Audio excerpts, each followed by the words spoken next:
maanta aynu madaarka diyaaradaha aadan cadde muqdisho ku soo dhaweynay 10 ka mid ah maxaabiista inagaga xidhan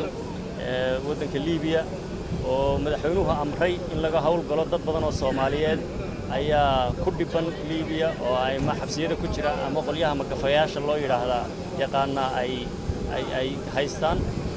madaxweynaha Jamhuuriyadda Federaalka Soomaaliya Mudane Maxamed Cabdullaahi Farmaajo ayaa amar cad ku bixiyay ambassador-keena Yurub Fiqi iyo Maryan oo wakiilka gaarka arrimaha migration-ka ah ayaa ka hawlgalay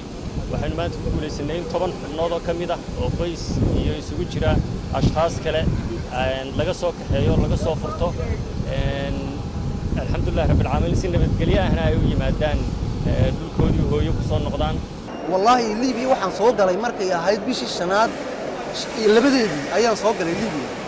marka niyo Liibiya way iska dhib badan tahay horta magaalooyin badan ayaa dhalinyarada lagu haystaa niyo dhalinyaro saaxiibada iyo hadda Ilaahay oo naxariistay wiilal badan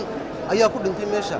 sida aniga wiil bustahil oo jiro kale Allah oo naxariistay uu dhintay wuxuuna u dhintay garaacitaankii magafa uu garaacay sankii afku dhiiga keenay gabar kale bishaara la yiraahdo reer dalka ayaa ay dhimatay waxay u dhimatay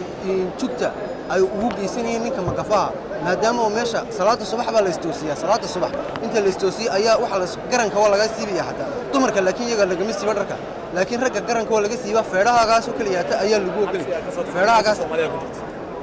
Soomaalida ku jirtay waxa lagu qiyaasi karaa markii anigu aan ka soo baxay igu dambeysay ilaa 100 qof baa lagu qiyaasi karaa laakiin 100kiiba sida warku aan ku hayo 100kiiba waa la soo qaaday 100kii dhalinyarada iga dambeeyay aniga waa la soo qaaday waa ka shilka baabuur la kulmeen laba habeen ka hor saddex habeen ka hor shil baabuur bay la kulmeen dhalinyaro badan baana ku dhimatay oo garanayo